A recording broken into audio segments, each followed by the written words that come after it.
ಮಾಡಿ ಅಂತ ಹೇಳ್ತಿದ್ದಾರೆ. ಇಲ್ಲ ನೋಡಿ ಎಷ್ಟು ಜನ ಬಂದಿದ್ರು. ಎಕ್ಸಾಕ್ಟ್ಲಿ ಅವ್ರ ಪೇರೆಂಟ್ ಅದೇ ಹೇಳ್ತಾ ಇದ್ರು. ಬಿಟ್ಟರೆ ಸಾಯಂಕಾಲವರೆಗೂ ಮಾಡ್ಕೊಂಡಿರ್ತಾರೆ ಫಸ್ಟ್ ಅವ್ರಿಗೆ.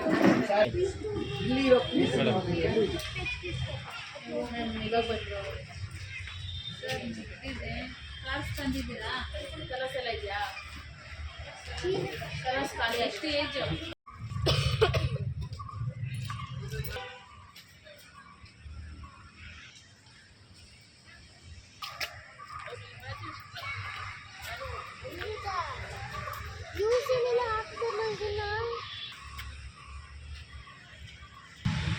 ಇಲ್ಲಿ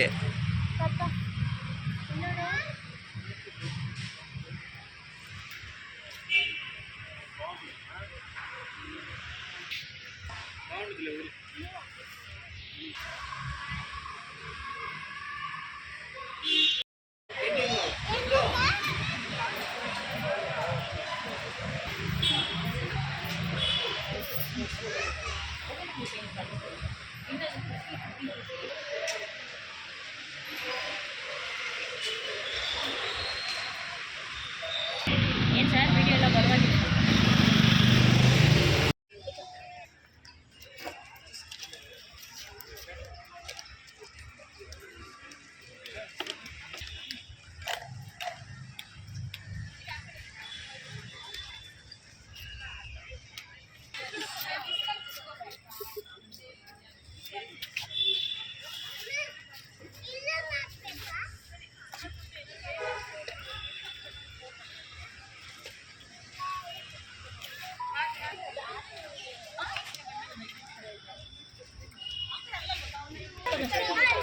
ಆಮೇಲೆ ಫ್ಲೈಟ್ ಬಂದರೆ ಕೊಡ್ತಾರೆ.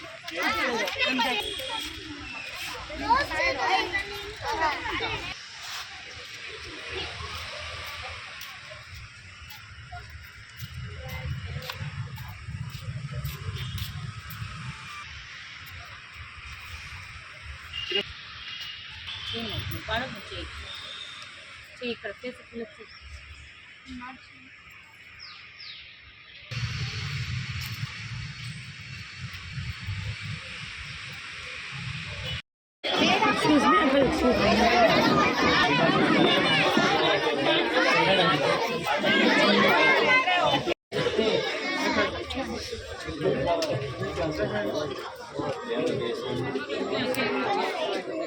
ಆರ್ನೋ ಹಳೆ ಬಂಡಿ ಮೂರನೇ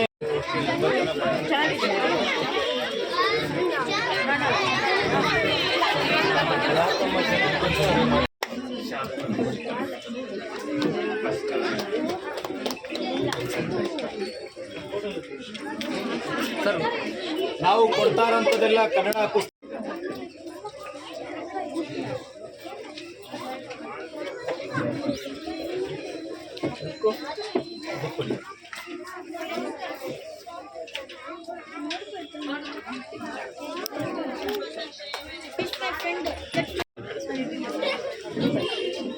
ಮೆಡಲ್ ಹಾಕಿ ಮೆಡಲ್ ಕೊಡಿ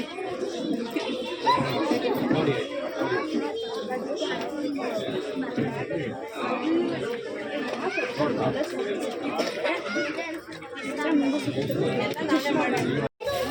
ಎಲ್ಲ ಸಾಲಾಗಿ ಬಂದು ಚಾಕ್ಲೇಟ್ ಯಾರ್ಯಾರು ಮಕ್ಕಳಿದ್ದೀರಿ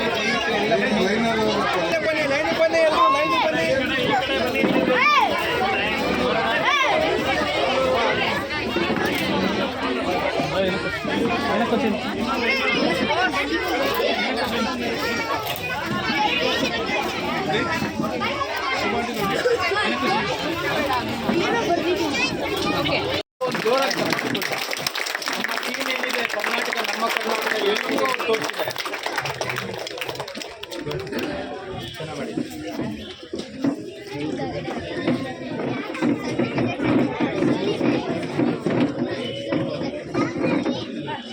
ಅಲ್ಲಿ ನಮ್ಮ ಮೆಟ್ರೋ ಇದೆ, ಆಟೋ ಇದೆ, BBMP ಇದೆ, ವಿಧಾನಸೌಧ ಇದೆ, ಜೋಗ ಜಲಪಾತ ಇದೆ, RCB ಎಲ್ಲವೂ ಇದೆ. Very good. ಮೆಡಲ್ ಕೊಟ್ಟು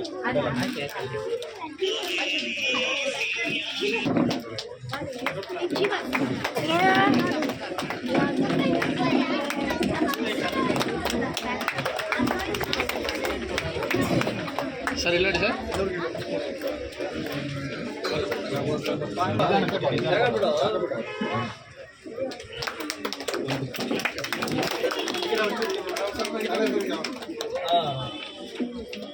ದಯವಿಟ್ಟು ಯಾರು ಬೇಜಾರು ಮಾಡ್ಕೋಬೇಡ.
ನೋಡಿ, ಕಲರಿಂಗ್ ಬಹಳ ಡೀಟೇಲ್ಡ್ ಆಗಿ ಮಾಡಿದ್ದಾರೆ.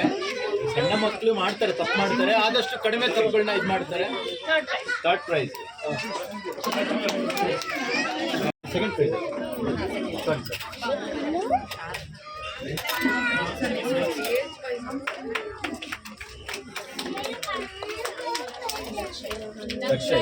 ದಕ್ಷಯ್ ಫಾರ್ ದಕ್ಷಯ್. ದಕ್ಷಯ್ ಇಪ್ಪತ್ತು ತಿರ್ಗೋ. ಅವ್ನು ಬಂದಿರೋ ಚಿತ್ರ ನೋಡಿ. ದಕ್ಷಯ್ ಈ ಕಡೆ ತಿರ್ಗೋ.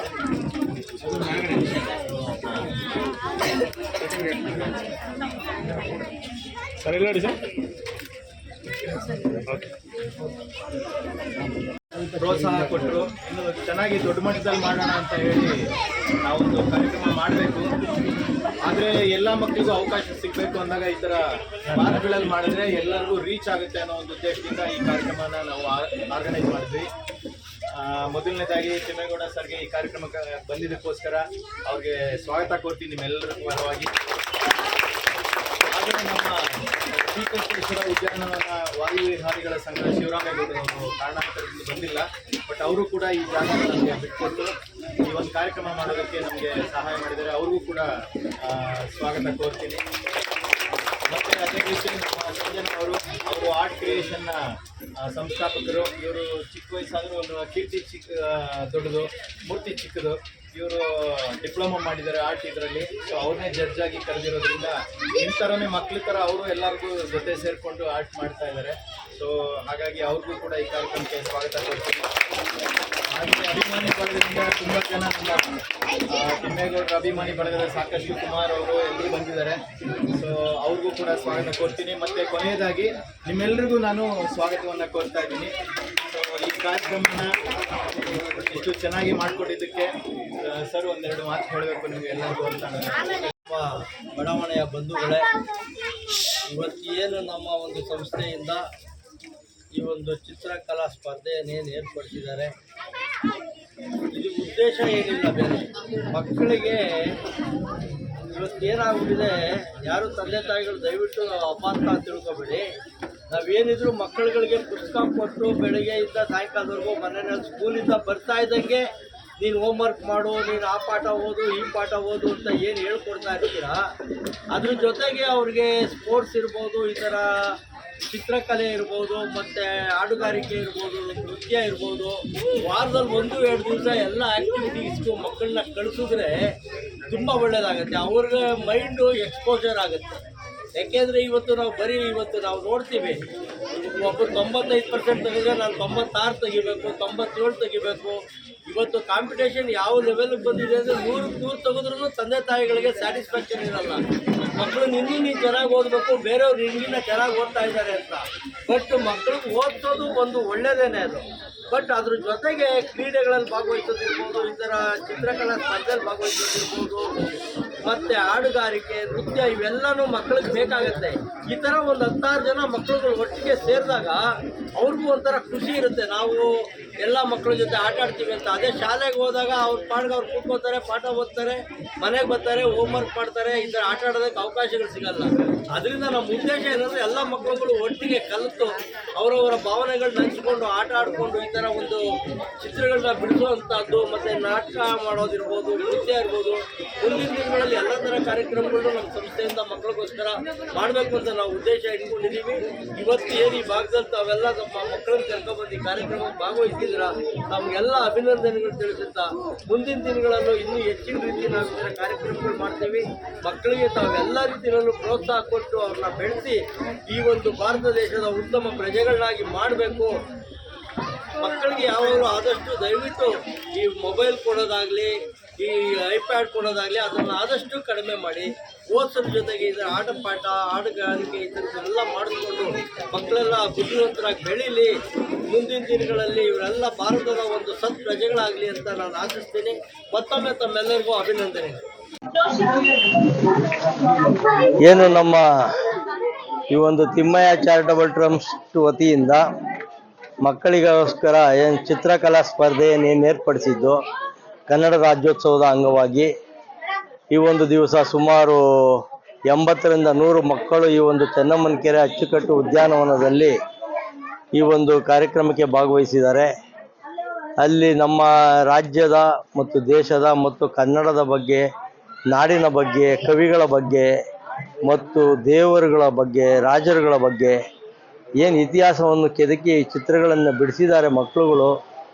ನಿಜವಾಗ್ಲೂ ತುಂಬ ಖುಷಿ ಆಗುತ್ತೆ. ಇವತ್ತು ನಮ್ಮ ಮಕ್ಕಳುಗಳಲ್ಲಿರುವಂಥ ಒಂದು ಕಲೆಯನ್ನು ನಾವು ಹೊರತೆಗೆಯುವಂಥ ಒಂದು ಕೆಲಸಗಳನ್ನ ಮಾಡಬೇಕಾಗಿದೆ.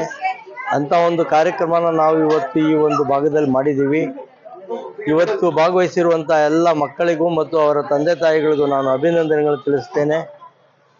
ಮತ್ತು ನಮ್ಮ ಈ ಕಾರ್ಯಕ್ರಮವನ್ನು ನಡೆಸ್ಕೊಡ್ತಾ ಇರುವಂಥ ನಮ್ಮ ತೇಜಸ್ವಿ ಮತ್ತು ತಂಡದವರಿಗೂ ಅಭಿನಂದನೆ ತಿಳಿಸುತ್ತಾ ಮುಂದಿನ ದಿನಗಳಲ್ಲಿ ಇನ್ನೂ ಹೆಚ್ಚಿನ ರೀತಿಯಲ್ಲಿ ಮಕ್ಕಳಿಗೆ ಕ್ರೀಡೆ, ಕಲೆ ಮತ್ತು ನಾಟಕ ಎಲ್ಲ ಒಂದು ವಿಭಾಗಗಳಲ್ಲೂ ಅವರನ್ನು ಹುಮ್ಮಸ್ಸನ್ನು ಹೊರತೆಗೆಯುವಂಥ ಒಂದು ಕೆಲಸನ ಮಾಡಬೇಕಾಗತ್ತೆ. ಮಕ್ಕಳಂದರೆ ಬರೀ ಇವತ್ತು ಪುಸ್ತಕದಲ್ಲಿರುವಂಥ ವಿಷಯಗಳನ್ನ ಓದಿ ಅಂಕಗಳನ್ನ ತೆಗೆಯೋದು ಮಾತ್ರ ಅಲ್ಲ, ಅವರಲ್ಲಿ ಎಲ್ಲ ಥರ ಕಲೆಗಳು ಇರಬೇಕು, ನಾಟಕಗಳಿರಬೇಕು, ನೃತ್ಯಗಳಿರಬೇಕು, ಹಾಡುಗಾರಿಕೆ ಇರಬೇಕು, ಎಲ್ಲ ರೀತಿಯ ಕ್ರೀಡೆಗಳು ಮತ್ತು ವೈವಿಧ್ಯಮಯ ಸಾಂಸ್ಕೃತಿಕ ವಿಷಯಗಳನ್ನ ಅವ್ರು ತಿಳ್ಕೊಬೇಕು. ಮುಂದಿನ ದಿನಗಳಲ್ಲಿ ಹೆಚ್ಚಿನ ರೀತಿಯಲ್ಲಿ ಅವರೆಲ್ಲ ಭಾರತದ ಉತ್ತಮ ಪ್ರಜೆಗಳಾಗಿ ಹೊರಹೊಮ್ಮಬೇಕು ಅನ್ನೋದು ನಮ್ಮ ಈ ಒಂದು ಕಾರ್ಯಕ್ರಮದ ಉದ್ದೇಶ. ಈ ಒಂದು ಕಾರ್ಯಕ್ರಮಕ್ಕೆ ಭಾಗವಹಿಸಿದ ಎಲ್ಲ ದಂಪತಿಗಳಿಗೆ ಮತ್ತು ಅವ್ರ ಮಕ್ಕಳುಗಳಿಗೆ ಮತ್ತೊಮ್ಮೆ ಅಭಿನಂದನೆಗಳು ತಿಳಿಸ್ತಾ ಇದ್ದೀನಿ. ನಮಸ್ಕಾರ.